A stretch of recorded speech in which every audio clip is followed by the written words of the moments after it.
Zagros Mountains, Iran. Altitude 2,600 meters. Night temperature -8 degrees Celsius.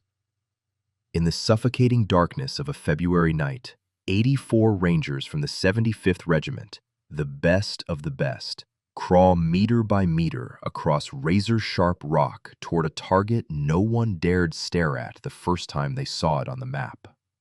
This is not a normal base. This is Facility Karbala 9, a hardened underground complex carved directly into granite rock, housing 8 medium-range missile launchers capable of striking every U.S. base across the Gulf. But the missiles are not the most dangerous part. What surrounds them is. China quietly installed HQ-22 air defense radar systems on surrounding peaks, export versions inspired by Russia's S-400, powerful enough to detect and shoot down nearly any aircraft approaching the airspace. Russia provided the Krasuka-4 electronic warfare system, capable of completely disabling U.S. reconnaissance drones within a 300-kilometer radius. Iran stationed 120 elite Revolutionary Guard soldiers, Quds Force veterans who had fought in Syria, Iraq, and Yemen, protected by reinforced concrete fortifications designed to withstand conventional bombing. On paper, this fortress was impenetrable. So why were 84 men crawling toward it? CENTCOM Base, Qatar, 3 a.m. General Marcus Webb stared at a satellite image glowing on the screen. He hadn't slept for 36 hours. They will be operational within 21 days, the intelligence officer said calmly, as if reading a weather report. 8 upgraded Shahab missiles, precision warheads, range covering all of Qatar, Bahrain, and the UAE. Airstrike? Chinese radar would detect aircraft 400 kilometers away. Cruise missile strike? Krasuka-4 would jam the guidance systems. Cyber warfare? Iran had already moved control systems to a fully isolated internal network. Only one option remained, a crazy one. They left the western cliff exposed, a young officer said, pointing to the darkest corner of the terrain map, because no one could climb it after crossing 90 kilometers of hostile territory. The room went silent. Everyone knew the next sentence. Call the 75th Ranger Regiment. And here's a question for you. Would you take this mission? Leave your answer in the comments. I really want to know. Lieutenant Colonel Daniel Cross, mission commander, looked each ranger in the eye before departure. No speech, no heroic lines, just one sentence. Rangers lead the way. 84 men, 4 days of infiltration. By day, they lay motionless under camouflage nets, while Iranian patrols passed within tens of meters. By night, they moved in formation. No lights, no radio, guided only by 4th-generation night vision and survival instinct sharpened through thousands of hours of training. Sergeant Marcus Hawk Hawkins, sniper, 31, from Alabama, wrote in his field journal on the second night, "The air is so thin my heart feels like it might explode. Every step uphill feels like someone squeezing my throat, but I remember why I'm here." On the third night, an Iranian armored patrol in a BMP-3 vehicle supplied by Russia stopped less than 60 meters from Alpha Team. 15 minutes. No one breathed loudly. No one moved. One Iranian soldier stepped out of the vehicle, smoking a cigarette, staring into the darkness. He didn't know he was looking directly at 21 rifles aimed at his chest. The vehicle moved on. The Rangers kept crawling. At dawn on the 4th day, the Rangers stood before a vertical granite wall rising 180 meters. Behind them, 90 kilometers traveled. Above them, the target. This is the moment many men would turn back. The combat climbing team, 12 soldiers trained at Fort Lewis, quietly placed the first anchor. Even with advanced military climbing gear, this cliff existed in no training scenario. Private Torres, 22 years old, first combat mission, slipped at 80 meters. His safety rope caught him.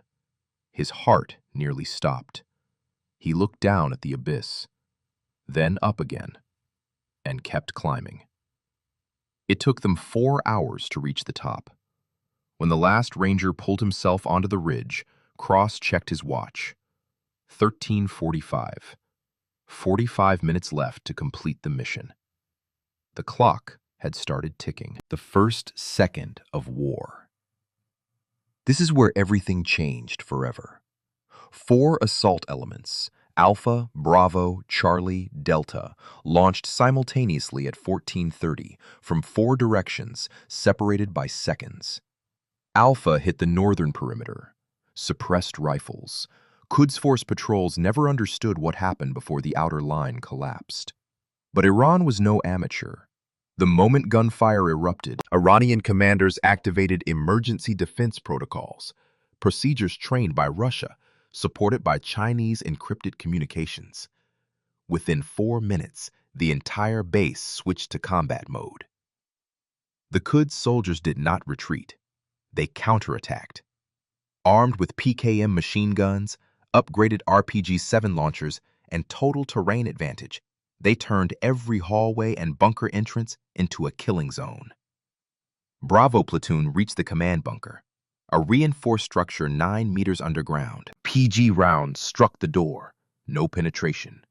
They switched to Carl Gustav recoilless rifles, firing directly into the ventilation shaft. The explosion shook the mountainside. Then the Rangers stormed inside, room by room, corner by corner. This was real close-quarters combat, not a movie, no soundtrack, only gunfire, shouts, and boots hitting concrete. Minute 18. Delta platoon met the fiercest resistance. 3 defensive layers guarded the missile storage area, built according to Russian doctrine, defense in depth. Delta took 4 wounded within 6 minutes. Lieutenant James Okafor, 26, Nigerian-born, naturalized American 5 years earlier, took shrapnel in his left shoulder. He kept moving. "We didn't have the right to stop," he later said. "Those 8 missiles weren't just military targets. They were a life or death question for thousands of people in the Gulf." After 22 minutes of relentless fighting, Delta broke through the final defensive line. They entered the missile chamber. 8 massive launchers stood under cold white lights. Cross said nothing. He simply nodded to the demolition team. "Get to work." Minute 31. Intelligence update. Iranian Rapid Response Forces moving through mountain roads. ETA, 35 minutes. Minute 38. Helicopter rotors echoed from the east. Iran deployed Mi-17 helicopters. Cross checked his watch. "How long?" 7 minutes, Colonel. "You have 5. Remember this moment. Not the explosions, not the sniper shots. This moment. Ordinary people, exhausted after 4 days of infiltration, operating in thin air at 2,600 meters under unbearable pressure, working with the precision of a Swiss watch. Minute 43. Demolition complete. 2 words over the radio. Charges set. An organized withdrawal is not running away. It is an art. The 84 Rangers moved back the way they came, fighting while retreating, one team covering another. Iranian Mi-17 helicopters circled overhead, but the rugged terrain prevented accurate attacks. Hawk, the sniper, took position on the highest ridge, covering the entire withdrawal route. From 800 meters, every shot bought a few more seconds for the men below. 12 minutes after the withdrawal order, 8 chain explosions ripped through the mountainside. Not fireworks, not Hollywood. 8 missile launchers worth hundreds of millions of dollars, designed with Chinese consultation, Russian technical support, and built by Iran over 3 years, collapsed into twisted metal in under 15 seconds. From 2 kilometers away, Cross watched smoke rise over the Zagros sky. He said nothing. He didn't need to. 90 kilometers. Again. But now, the entire Iranian military was hunting them. Thousands of IRGC troops deployed. Recon drones scanned valleys. Roadblocks everywhere. Yet the 84 Rangers remained invisible. They moved at night, hid during the day, climbed slopes even mountain goats avoided, crossed frozen streams in darkness, carried wounded teammates on improvised stretchers. Torres, the young soldier who slipped on the cliff, now carried the backpack of a wounded ranger without complaint. Day 3. Extraction point. MH-60 helicopters descended in darkness along a route outside Iranian radar coverage. The last man to board was Cross. He looked once more at the Zagros Mountains, silent peaks that had no idea history had just been written on their slopes. Then he stepped inside. The door closed. Mission results: 8 Rangers wounded, no fatalities. 8 missile launchers destroyed. Estimated Iranian losses: 70 Quds Force soldiers.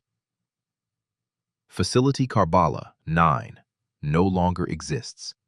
But the real story is not in those numbers.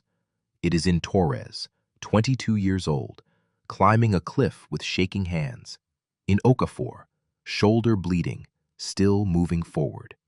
In Hawk, sitting in -8-degree darkness, counting enemy breaths through a sniper scope. It is in 84 men who chose to walk into a place no one dared go, do what no one believed possible, and return in silence.